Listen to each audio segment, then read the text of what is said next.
have most of your players in a DFS lineup do great and one or two flop, and sometimes that's all that's needed to miss on a 50-50 lineup. That's what happened to my lineup last week.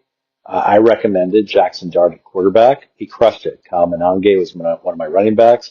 He crushed it. Both of them cheap, allowed for extra funds that could be spent on great receivers. I went Jamar Chase and Amon-Ra St. Brown. They got 17, 18 points each. Very good, but not elite good. And that was part of the problem. Spending that much on guys and not getting elite good, like 25 plus points, turned out to be, a deficit. But still, they would have been good enough if two guys hadn't flopped. Kamani Vidal and DK Metcalf. That was a mistake I made. The other guys I picked, Juwan Jennings got a touchdown, got a few catches, about 40 yards. TJ Hawkinson scored. Those two guys recommended. They did what they were supposed to do. Hawkinson was the cheapest he's ever been in a DFS lineup, I believe, in the history of him in the NFL. But it came down to Vidal and Metcalf. If one of those guys had come up big, and it's always kind of, if only. But that's the thing.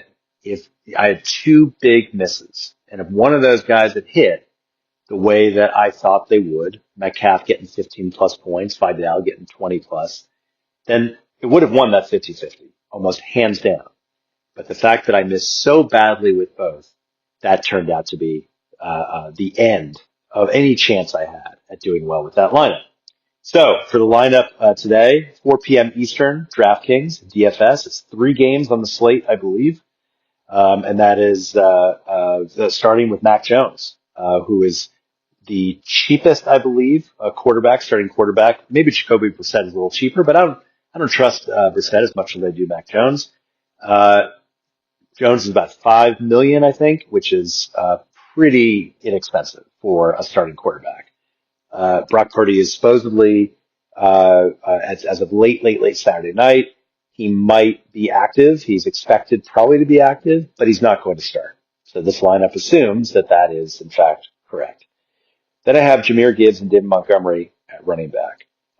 Their opponents this week, Washington, is reeling with injuries to Jaden Daniels and Terry McLaurin, and essentially the team looks like they're in a hot mess and probably would maybe finish last in that division in the NFC East.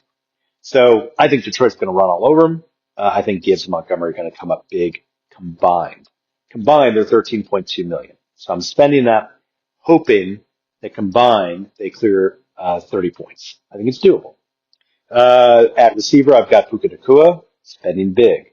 Jaxon Smith-Njigba, also spending big. And then, oh no, I don't have a lot of funds left for the last 4 spots, but that's okay.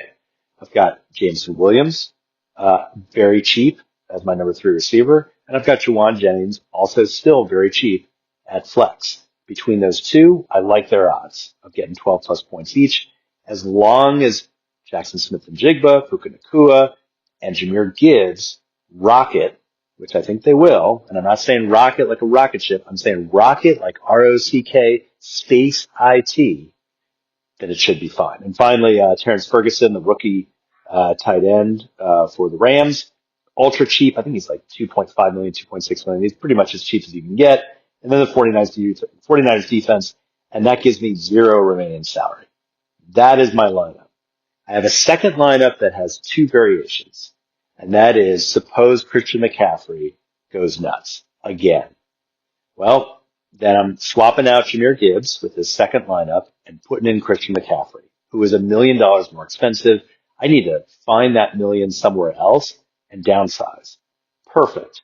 I'm dropping Nacua, and I'm taking Devontae Adams, who is $1 million cheaper.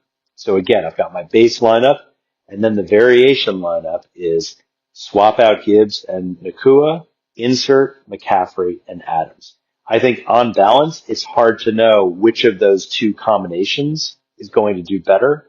And I like that because if one of those guys flops, the other one hopefully will come through and win for 50-50. And at the very least, you'll break even. And it's quite possible that both of these lineups are going to be enough to win. Good luck. if you play these lineups or any variation. Good luck if you've got a fantasy team or multiple teams in your games today.